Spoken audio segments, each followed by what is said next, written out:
Hello बच्चों। आज मैं आप लोगों को जेई एडवांस के लिए रोटेशनल मोशन के दो क्वेश्चन करवाने वाला हूं। ये दोनों के दोनों क्वेश्चन बच्चों जान काल्डा के हैंडआउट से हैं। अब जान काल्डा नाम पहली बार सुन रहे होंगे शायद आप में से बहुत सारे लोग। इसका नाम होना चाहिए था जान निकाल्डा, है ना, क्योंकि इसके क्वेश्चन करने पे जान निकलती है। ओलंपियाड फिजिक्स के लिए इनके काफी अच्छे अच्छे क्वेश्चन है, प्रॉब्लम्स के बच्चों पीडीएफ है जो हैंडआउट्स अवेलेबल है। एंड बच्चों उन्हीं में से दो क्वेश्चन, जो पहले दो क्वेश्चन है बच्चों, वो मैं आप लोगों को यहाँ पे करवाने वाला हूँ। बहुत ही मजेदार क्वेश्चन है बच्चों, ना मजा आ जाएगा एकदम ना इन क्वेश्चंस को सॉल्व करके। एकदम दिमाग खोल देने वाले क्वेश्चन है। मैं आपको ये भी बताऊंगा कि आपके दिमाग में फर्स्ट थॉट क्या आ सकते हैं, मतलब ना। तो एक क्वेश्चन तो बच्चों आपके सामने ऑलरेडी है और दूसरा क्वेश्चन मैं दिखा देता हूँ, ये वाला है। दोनों के दोनों रोटेशन के बहुत ही तोड़ू क्वेश्चन है। एडवांस की प्रिपरेशन जो भी बच्चा सीरियस होकर कर रहा है पूरा देखना बच्चों वीडियो को। तो पहले वाले क्वेश्चन को करना स्टार्ट करते हैं बच्चों। सबसे पहले तो यहाँ पे आ जाते हैं। तो पहले यहाँ पे दे रखा है बच्चों, an end of a light wire rod is bent into the hoop of radius r. The straight part of the rod has a length L. A ball of mass m is attached to the other end of the rod. The pendulum thus formed is hung by the hoop onto the revolving shaft. The coefficient of the friction between the shaft and hoop is mu. Find the equilibrium angle between the rod and the vertical. So बच्चों यहाँ पे ये एक wire था, मतलब ना rod था, wire का रॉड था, और उसके एक एंड को ऐसे हुप बना दिया है आपने ना, एक एंड को ऐसे घुमा के हुप बना दिया रेडियस आर का। So basically this is the centre of the hoop, not the centre of the shaft. और फिर इसको आपने लटका दिया बच्चों एक शाफ्ट के ऊपर जो कि घूम रही है ऐसे ना। और यहाँ फ्रिक्शन कोएफिशिएंट बच्चों म्यू के बराबर दे रखा है। एम मास आपने यहाँ पे लटका रखा है और इसका खुद का कोई मास है नहीं। जो वायर का जो फ्रेम बन रहा है ना बच्चों, उसका खुद का कोई मास है नहीं। जैसे वो रैकेट होता है ना बच्चों, जो बैडमिंटन खेलने वाला, उसकी जो बीच में स्ट्रिंग होती है उनको निकाल दो, उस तरीके का हुप बना हुआ है और उसको आपने एक शाफ्ट के ऊपर लटका दिया, नीचे पॉइंट मास लटका दिया, ठीक है, लेकिन उसका मास भी कंसीडर नहीं करना है। दिस इज द केस बच्चों ना। अब इसमें बच्चों ये ऐसे घूमेगा तो आपको बताना है कि जब ये इक्विलिब्रियम अटेन हो जाएगा, ये यहां से कहीं ऊपर कहीं चला जाएगा, तो इसका इस वाली रॉड का हॉरिजॉन्टल के साथ, वर्टिकल के साथ कितना एंगल होगा, that we have to find. अब बच्चों सबसे पहले तो देखो, जब मैंने इस क्वेश्चन को करना स्टार्ट किया ना, तो बच्चों जो सबसे पहला थॉट मेरे दिमाग में आया, मैं पहले वो वाला थॉट बताता हूं, फिर मैं इसका सही मेथड बताऊंगा, ठीक है, कैसे मैं वहां से वहां तक पहुंचा। तो मेरे दिमाग में आया सबसे पहले कि ये घूम रहा है ऐसे करके, है ना, तो इस जगह पे वेलोसिटी इसकी इधर की तरफ होगी, तो फ्रिक्शन लगेगा इधर की तरफ, है ना। फ्रिक्शन इधर की तरफ लगेगा तो मेरे दिमाग में आया कि जब ये ऐसे फ्रिक्शन लगेगा ना, तो ये जो पूरा हुप है ना, ये घूम जाएगा, तो ये मास इधर की तरफ चला जाएगा, है ना। और जब ये मास इधर की तरफ जाएगा ना बच्चों, तो देखो मतलब ऐसा, पहले मैं अपना बिल्कुल वैसे रॉ बता रहा हूं, मतलब आपको इसका मेथड ना, कि कैसे सोचा मैंने ना। तो मेरे दिमाग में ऐसा आया कि ये जो है ना घूम के कहीं ऐसा पहुंच जाएगा, यहाँ पे पहुंच जाएगा, ऐसा कुछ हो जाएगा। मेरे दिमाग में सबसे पहले बच्चों ये आया, यहाँ पे ऐसे टच कर रहा होगा, है ना, तो इस पे जो फोर्सेस लग रहे होंगे एमजी लग रहा होगा। इक्विलिब्रियम के बारे में बात करनी है तो नेट फोर्स, नेट टॉर्क सबको जीरो आना चाहिए। और मेरे दिमाग में ऐसा आया कि देखो भाई, इस पे जो नॉर्मल रिएक्शन ऐसे लग रहा होगा, और फ्रिक्शन तो बच्चों ऐसे लग रहा होगा, क्योंकि घूम रहा है ऐसे करके ना, ये जो है ना ऐसे घूम रहा है, तो ये फ्रिक्शन तो इधर की तरफ लगा रहा होगा, म्यू इनटू एन, है ना। और नॉर्मल रिएक्शन बच्चों ऐसे लगा रहा होगा। मैं बता रहा हूं ये मेथड गलत है, लेकिन मेरे दिमाग में क्या आया था इस क्वेश्चन को देख के, वो बता रहा हूं आपको ना। तो मैंने कहा कि अच्छा चलो भाई, अगर मान लो यहाँ पे इक्विलिब्रियम है, तो फिर मेरा दिमाग चकराया कि भाई अगर मैं इस वाले पॉइंट का वो टॉर्क बैलेंस करूं, है ना, तो नॉर्मल और फ्रिक्शन का टॉर्क तो जीरो हो गया, इस एमजी का टॉर्क जीरो नहीं होगा, तो मतलब टॉर्क बैलेंस ही नहीं हो पाएगा। और इस पर तीन ही फोर्स रहे, नॉर्मल, फ्रिक्शन और एमजी। तो इस हुप पे और ये जो रॉड और पार्टिकल है, अगर मैं इसको एक सिस्टम मान लूं, तो इसमें तीन ही फोर्स लग रहे हैं और तीनों का टॉर्क जीरो होना चाहिए। मतलब जब इक्विलिब्रियम आए तो तीनों का टॉर्क जीरो होना चाहिए। तो मेरे दिमाग में एक चीज आई यहां से कि भाई ये वाला सिनेरियो नहीं बन सकता। यहाँ पे सिनेरियो कुछ ऐसा बनेगा कि ये जो पॉइंट है ना, और एम जो है, पॉइंट मास जो है, ये एक ही वर्टिकल लाइन में होने चाहिए, ताकि एमजी भी इस पॉइंट से पास हो। This was the thought after this, okay. तो ये वाली बात समझ में आई, ताकि जब इक्विलिब्रियम आए तो mg का भी टॉर्क जीरो हो जाए, मतलब ना इस पॉइंट ऑफ कांटेक्ट के अबाउट। तो फिर मैंने सोचा, मैंने कहा कि यार यहां पे पता है क्या हुआ होगा, कि जैसे इस पे फ्रिक्शन लगा होगा ना, तो ये घूमा होगा, ऑब्वियसली नो डाउट घूमा होगा। लेकिन घूमने के बाद बच्चों, थोड़ा बड़ा डायग्राम इसलिए बना रहा हूं ताकि हमें चीजों को करने में आसानी रहेगी। घूमने के बाद जो है ना बच्चों, इनका जो कॉन्टेक्ट होगा ना, वो कुछ यहां पे होगा, ताकि जो mg है वो इसके वर्टिकली नीचे आ सके, है ना। और रॉड जो होगी ना बच्चों, वो कुछ ऐसी होगी, एक मिनट, ऐसी होगी बच्चों रॉड, ठीक है। ये होगी रॉड, यहां पे ना इस तरीके से कनेक्ट हो रही होगी, ये मास यहां पे होगा। ये तो बस मैंने अपनी तरफ से एक लाइन ड्रॉ की है बच्चों ना, ये पॉइंट ऑफ कांटेक्ट होगा, ताकि ये दिखा सकूं कि mg जो लग रहा होगा वो पॉइंट ऑफ कॉन्टेक्ट से पास होना चाहिए, तभी इक्विलिब्रियम आ सकता है, अदरवाइज इक्विलिब्रियम नहीं आएगा। अच्छा मान लो इस हुप का जो सेंटर है ना बच्चों, उसको मैं मान लेता हूं कहीं यहां पे, है ना। वो तो वैसे अभी डायग्राम, थोड़ा डायग्राम पे मत जाना, मतलब ना ऐसा कोई इसके सरकमफेरेंस पे होना जरूरी नहीं है सेंटर का ना, बस मुझे ये वाली लाइन जो है ना, या तो मैं इस वाली लाइन को थोड़ा सा इधर करूं, तो इस वाली लाइन को थोड़ा सा इधर कर दिया,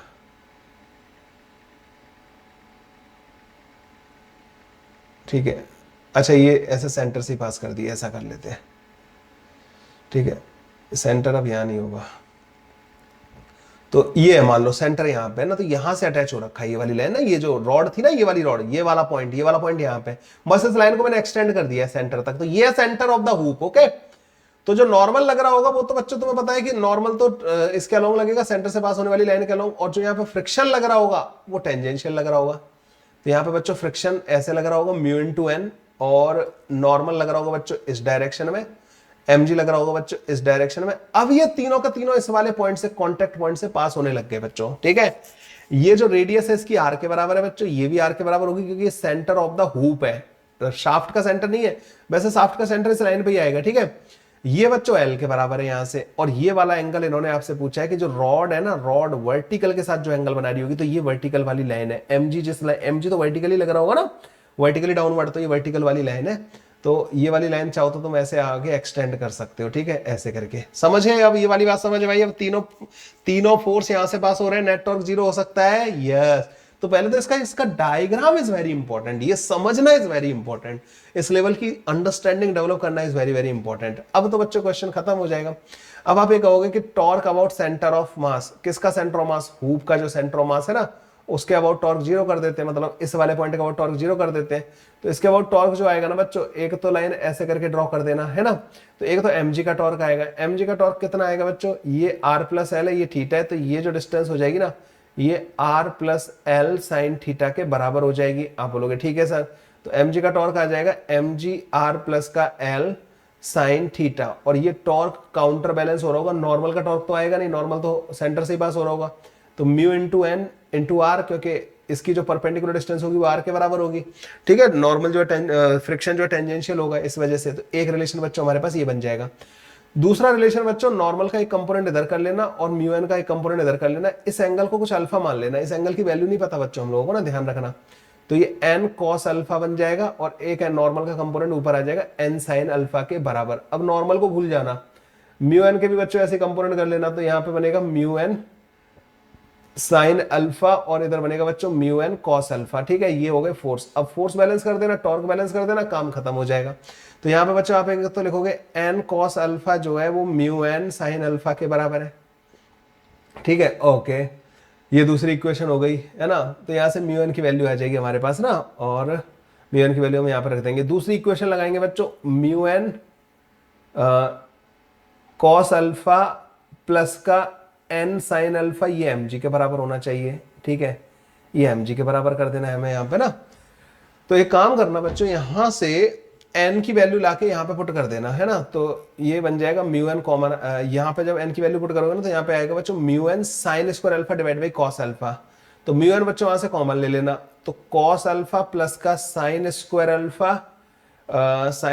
alpha divided by cos alpha बन जाएगा अपने पास ना, and this should be equal to ये बन जाएगा बच्चों हमारे पास, this is equal to mg, ये आ गया हमारे पास है ना, इस तरीके से mg आ गया हमारे पास। अब क्या करेंगे हम लोग जो है इसमें इसे एलसीएम ले लेंगे, और एलसीएम लेने के बाद म्यू एन की वैल्यू बच्चों यहां से ऊपर से लाके पुट कर देंगे, तो mg r प्लस का l sine theta divided by R cos alpha, cos alpha बच जाएगा ना यहाँ पे, cos square alpha plus sine square alpha 1 बन जाएगा, 1 अपॉन कॉस अल्फा बचेगा, this should be equal to mg। तो mg से तो बच्चों mg कट जाएगा। अब कॉस अल्फा की वैल्यू कहां से ले आएंगे? यहाँ से, इसमें से n से n काट दो बच्चों, देखो जो tan अल्फा बनेगा ना वो 1 अपॉन म्यू के बराबर बन जाएगा। तो कॉस अल्फा जो आएगा ना बच्चों यहाँ से, वो हमारे पास म्यू डिवाइडेड बाई रूट के अंदर 1 प्लस का म्यू स्क्वायर के बराबर आ जाएगा। तो बस साइन थीटा की वैल्यू आ गई हमारे पास। अब कहाँ लिखूं मैं? यहाँ लिख दूं। ओके, तो sine theta comes out to be, sine theta will be equal to r cos alpha which is mu divided by root over mu square plus का 1 डिवाइडेड बाई आर प्लस का एल, है ना। ये आ जाता है बच्चों हमारे पास answer. Sine theta is equal to, देखो ऑप्शन भी दिखा देता हूँ, sine theta is equal to mu into r, r plus l divide by root के अंदर mu square plus 1। Okay, so this is the answer of the first question. कैसा लगा बच्चों question? Diagram is very very important. Diagram बना लिया, question खत्म हो जाएगा बच्चों ना। बहुत ही अमेजिंग सा क्वेश्चन है, इक्विलिब्रियम का, इसमें सब कुछ लग गया, फ्रिक्शन के कॉन्सेप्ट भी लग गए और बहुत कुछ लग गया। इसी टाइप का बच्चों एक और क्वेश्चन देखा तो मैंने दोनों को एक ही वीडियो में कवर कर लिया, है ना। दूसरा क्वेश्चन बच्चों ये कहता है कि on an inclined with the slope alpha there lies a cylinder with mass m, its axis being horizontal, okay, small block of mass m is placed inside it. तो इसका बड़े वाले का मास बच्चों कैपिटल M और एक ब्लॉक रख दिया आपने स्मॉल m का। The coefficient of the friction between the block and the cylinder is mu, the incline is non slippery, ठीक है। What is the maximum slope angle alpha for the cylinder to stay at rest?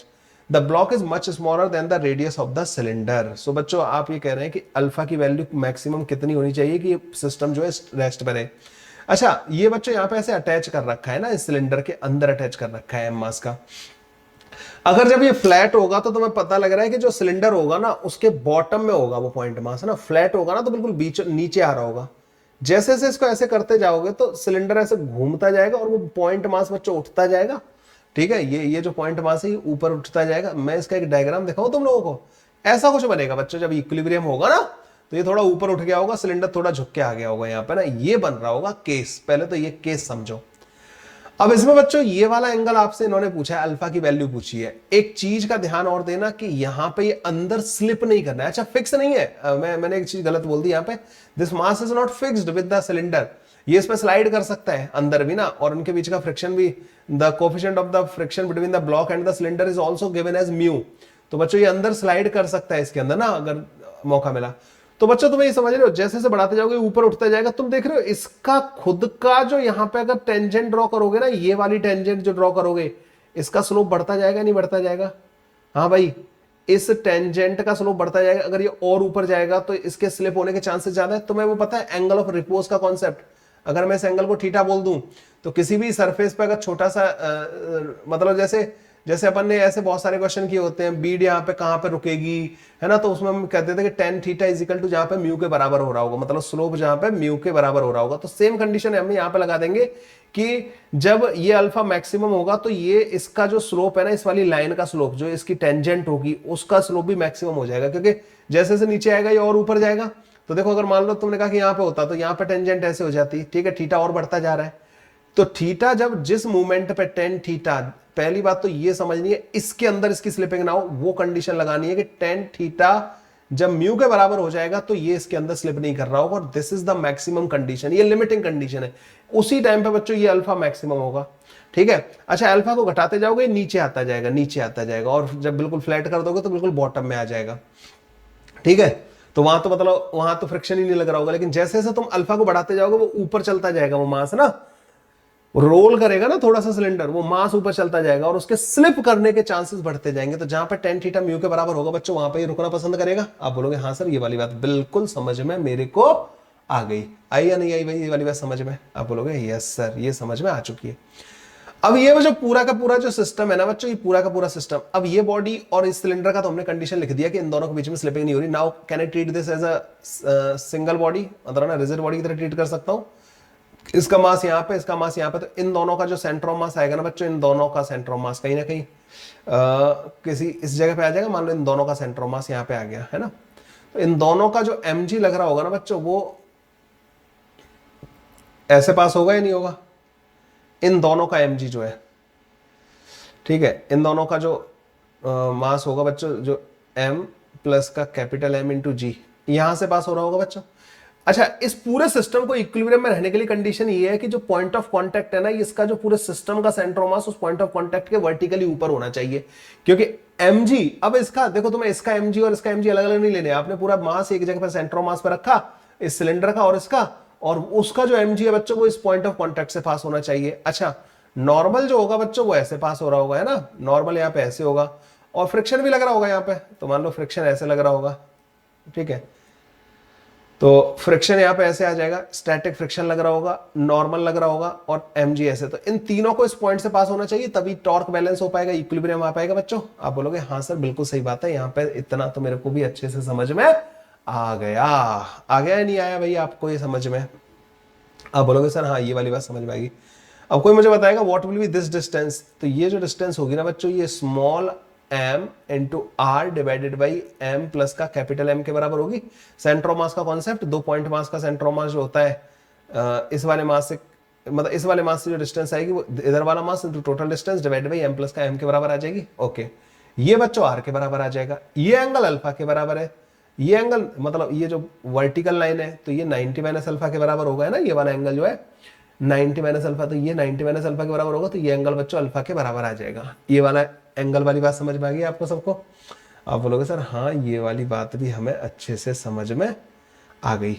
अब आ जाओ बच्चों यहाँ पे, ये जो angle है ना, ये वाला ये वाला ये वाला, ये थीटा के बराबर है ना, तो ये 90 माइनस का थीटा के बराबर होगा, ये वाला एंगल 90 माइनस का थीटा के बराबर, तो ये वाला एंगल बच्चों फिर थीटा के बराबर आ जाएगा। ये थीटा, ये 90 माइनस थीटा, इसके सामने वाला एंगल 90 माइनस थीटा, ये परपेंडिकुलर है तो ये थीटा के बराबर आ जाएगा। तो ये थीटा के बराबर आ गया बच्चों, ठीक है। ये एंगल कितना हो जाएगा, पाई माइनस का थीटा के बराबर। अब इस छोटे वाले ट्रायंगल के अंदर, ये जो छोटा वाला ट्रायंगल है ना बच्चों, इसके अंदर आप जो है साइन रूल लगा दो, तो सामने वाली साइड और सामने वाला एंगल, सामने वाली साइड और सामने वाला एंगल, तो r upon sine pi minus का theta should be equal to m into are divided by m plus का capital M divided by sine alpha. और ये साइन अल्फा की वैल्यू तो इन्होंने हमें पूछी है।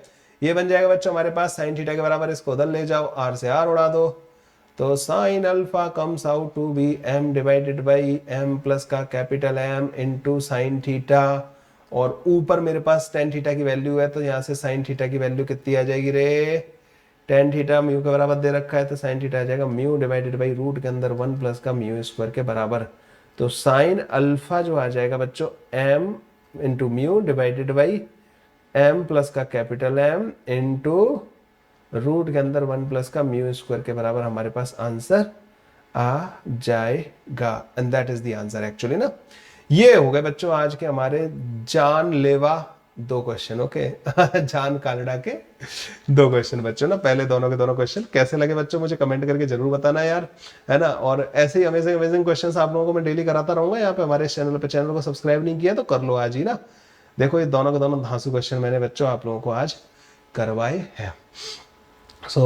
बच्चों मिलते हैं और ऐसे ही अमेजिंग अमेजिंग क्वेश्चन पाथफाइंडर के हों या इस जान कार्डा बुक के हों, मतलब ना ये सारे के सारे क्वेश्चंस मैं आपको, इरिडोव हो और भी अदर बुक्स हैं बच्चों, क्रोटोव, इरिडोव और जो भी मेरा कलेक्शन ऑफ द क्वेश्चन है उससे मैं आपको अच्छे अच्छे अमेजिंग क्वेश्चन ऐसे करवाता रहूँ। चैनल को सब्सक्राइब कर लो और अपने दोस्तों को शेयर कर दो कि भाई देख बहुत ही बढ़िया सा चैनल है, इस चैनल पे आके एक बार इस कंटेंट को देख ले, मजा आ जाएगा। ठीक है बच्चों, आज के लिए बस इतना ही। Bye bye, take care.